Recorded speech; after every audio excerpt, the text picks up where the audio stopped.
Bienvenue chez Éric Porcher et je vous accueille pour une interview minute de Yann Lebessé, professeur à l'Université Laval à Québec.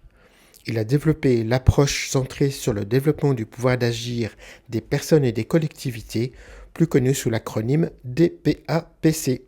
Le rapport à l'action est au centre de l'approche DPAPC. De quoi s'agit-il?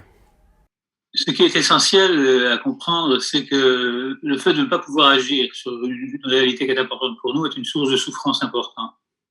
C'est Ricoeur qui nous a fait la démonstration que de ne pas pouvoir agir, de ne pas pouvoir intervenir sur le réel avec un sentiment de succès était une source de souffrance qui pouvait atteindre même la dignité des personnes.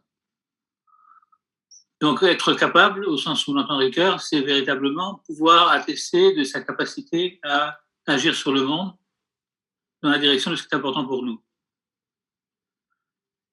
Donc, pourquoi on s'intéresse au rapport à l'action comme thématique générale, c'est qu'en fait, on s'intéresse à l'idée de savoir si les personnes entreprennent des actions sur une base de confiance ou sur une base d'incertitude. Ou si carrément ils s'obligent à ne pas agir de peur d'anticiper l'échec.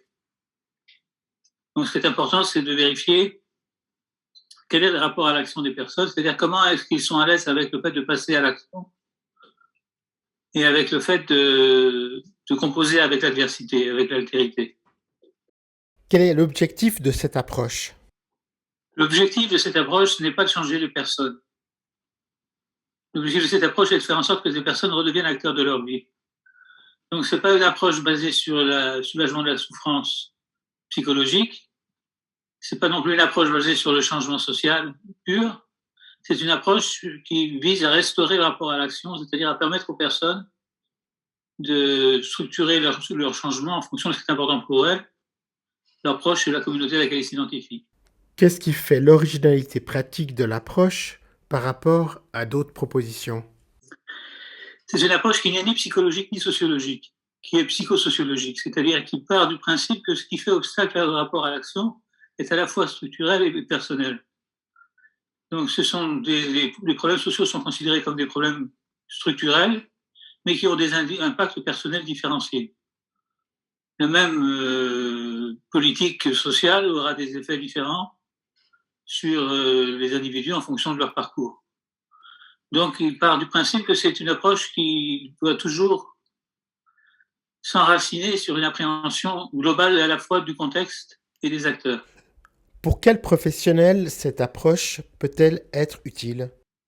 Alors ça, c'est toute la question de l'intention qu'on a dans l'échange. Si on accompagne les personnes à un niveau professionnel avec le statut d'aidant, se pose la question, qu'est-ce que signifie aider? Quand est-ce que j'aide quelqu'un? Quand est-ce que je ne l'aide pas?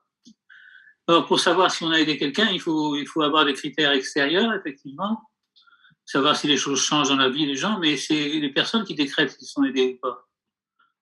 Donc, on a besoin du point de vue de l'autre. Donc, toutes les professions dont la tâche consiste à entrer en relation avec l'autre et de l'accompagner d'une manière structurée peuvent être intéressées par cette approche qui place l'aide à un point de vue très pragmatique. Merci Yann Lebessé.